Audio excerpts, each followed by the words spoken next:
How to remove the stem rocking from your Apollo City Pro. Use a 6mm Allen key to loosen the stem clamp bolts. Fold the stem down. We have a specialised tool to loosen the threaded insert. This is also possible with a flathead screwdriver and hammer, but be careful.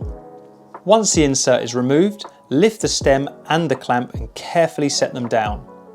Now the wheel should be very loose. Using 2 stools or benches, support the handlebars and the wheel. We use the front bench to put pressure on the wheel to keep it tight to the neck. We now use Loctite 270, which is the high strength, on the thread of the rotary head. Using an adjustable spanner, tighten the stem nut onto the rotary head. Be careful not to cross-thread it.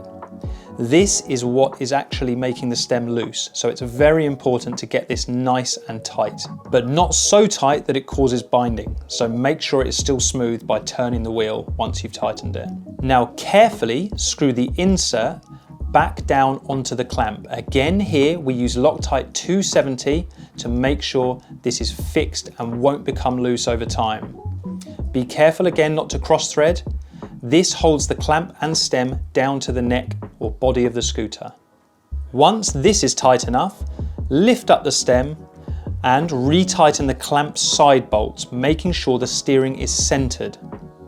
Once you're happy, and this is very tight because this stops the wheel moving from side to side, out of line from the handlebars, replace the zip tie which holds the spring in place at the top of the clamp.